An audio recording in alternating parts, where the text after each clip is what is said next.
Hi, this is Jay from the Young Adult Department, and I just found a really fun video on YouTube about 15 games Games? that are easy, that don't need a lot of equipment, and are fun with you and your friends to play. And most of these games actually could be played well with social distancing. So I'd like to tell you briefly about each game and what equipment you would need to play them.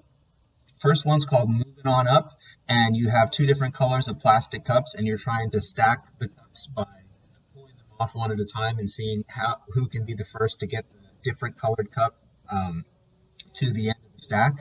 Second one is called Stick the Landing, and all you'll need is a water bottle for each person playing, and they're doing it relay style in the video, so one person's flipping the water bottle to try to make it land on the table and stay up, and then the next person goes and so on to see who can be the first. Third game is called Magic Carpet Ride, and you need a bath mat for each team.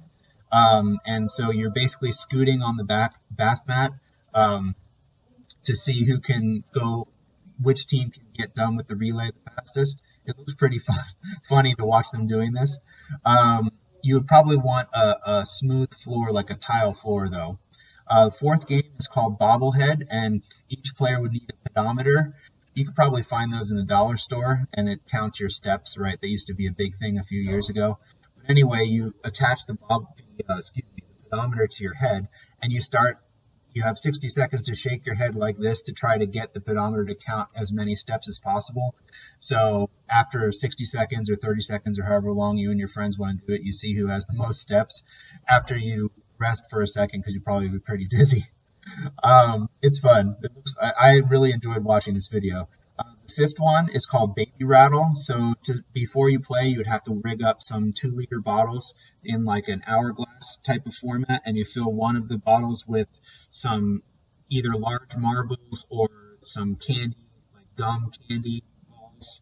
And so you shake the bottles when everybody starts to try to get all the marbles or the candy balls to go from the top one to the bottom one, so you can be the first to get them all through.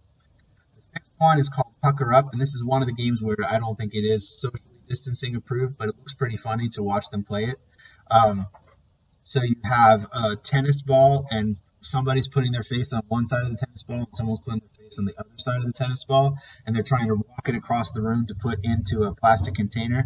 You could adapt it to be kind of socially distancing approved if you used your elbow instead of your face to hold the ball between two people. But anyway, that one's called Pucker Up. Seventh game on the video is called Whack Attack, and so you have to set it up with some water bottles and a Sharpie floating in the water bottle, and then they have these wooden spoons or some kind of spoons. They're trying to hit the Sharpie so it'll get caught in the bottle instead of floating back up through it to the top.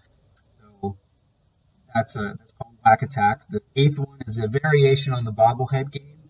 You need a lot of pedometers because you're not just putting one on your head to shake it and see how many steps you can get.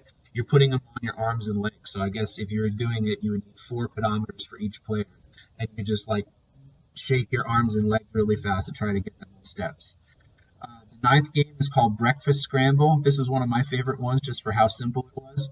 What they did was they cut the front off of a cereal box, and then they cut it into pieces. So they were like puzzle pieces, and then they scramble up all the puzzle pieces, and each person has a set of these cut up cereal box cardboard things, and they're trying to race to see who can put the cereal box puzzle together the fastest. I love it.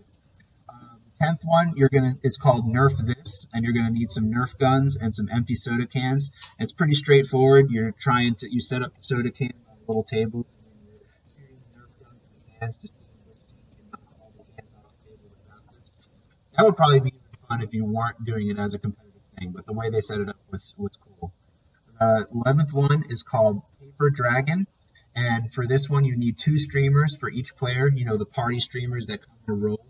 And so they would set the party streamers on the floor, and then they would pick up the first piece of the streamer, and then on the count of 3, I guess, they both started swinging their arms around to try to put the streamer around their arm. So I guess at the end you would look like a paper dragon. You can judge that for yourself when you see the video. 12th one is called Cup Collection, and that's also a pretty straightforward game. You set out some plastic cups on a table, I guess the same amount for each team, and you're trying to see who can be the first to stack up all the cups. The 13th game is called Separation Anxiety. So for each player, you would need 5 cups or glasses, drinking glasses, and 1 pack of M&Ms or 1 pack of Skittles. And on the count of 3, you're separating the M&Ms or Skittles into the different colors in each glass to see who can be the first to do that. The 14th one, this one probably isn't socially distancing okay. It might be if you set it up right. It's called Hanky Panky, and so you have a box of tissues, and on the count of 3, you start pulling all the tissues out of the tissue box, and seeing who could be the first to empty the tissue box. Of course, you would want to save the tissues, but if you had a tissue fight with your friends after you're finished with it, which would be very tempting with all these tissues all over the place, it wouldn't be socially distancing approved. So maybe wait on that one, but you could do that with, if you want to.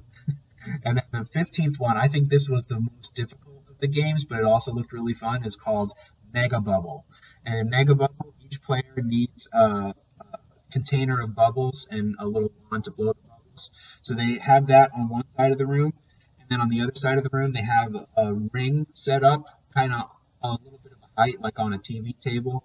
And so you blow the bubble at the starting point, and then they're trying to blow the bubble in the air across the room to go through the little ring. And then there's somebody near the little ring keeping score, and I think in the video they played until 7 points after they blew 7 bubbles through it without popping the bubble on the way. So anyway, I thought this video was great. It's in the description of this video, and you can look at it and watch these people having fun and maybe have fun with your own friends. So hope you have a great time when you're playing these games. Talk to you later.